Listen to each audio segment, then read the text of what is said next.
यह बात तब की है जब मैं न्यू ईयर की छुट्टियों पर अपने गांव गया था। मेरे परिवार में कुल 6 लोग हैं।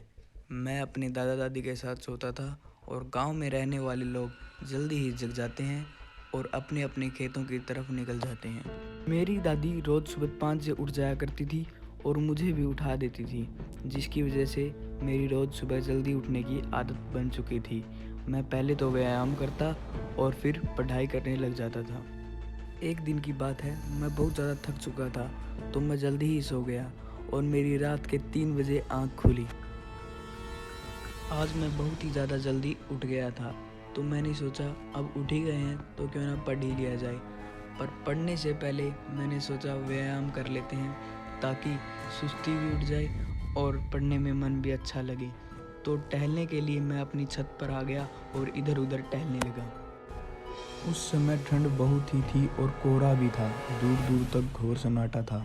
छत पर टहलते हुए मैंने देखा कि सामने वाले घर की छत पर एक आदमी है, या कहें कि एक साया खड़ा है।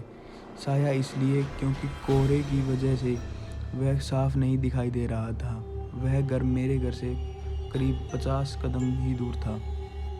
मैंने उस पर ज़्यादा ध्यान नहीं दिया क्योंकि गांव में लोग जल्दी जग जाते हैं, इसलिए शायद यह भी मेरी ही तरह जल्दी जग गया होगा और अपनी छत पर टहल रहा होगा। व्यायाम करते हुए मैंने देखा कि वो आदमी, या यूं कहें कि वो साया, यूं का यूं खड़ा है और मेरी तरफ मुंह किए हुए है। अब मुझे थोड़ा अजीब लगा और मैंने उसे आवाज़ लगाई, कैसे हो भाई? पर उधर से कोई आवाज़ आना तो दूर की बात, वो आदमी अपनी जगह से हिला भी नहीं। मुझे उस पर बहुत गुस्सा आया।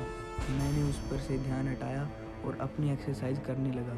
तभी हवा में अचानक से ठंड पहले से और ज़्यादा बढ़ गई। मैंने सोचा नीचे घर में जाया जाए, तो जैसे ही मैं अपने घर में जाने लगा मैंने देखा कि उस आदमी का कद अचानक से बढ़ने लगा है।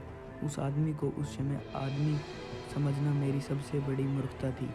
वो धीरे धीरे एक घर के जितना बड़ा हो गया।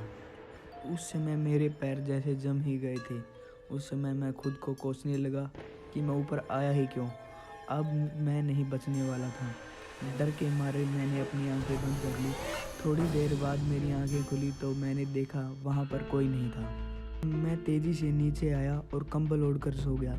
सुबह मैंने ये बात अपने घर वालों को बताई तो किसी ने मेरा विश्वास नहीं किया सिवाय मेरी दादी के। उन्होंने कहा कि वो एक छलावा था और छलावा बहुत ही खतरनाक होता है।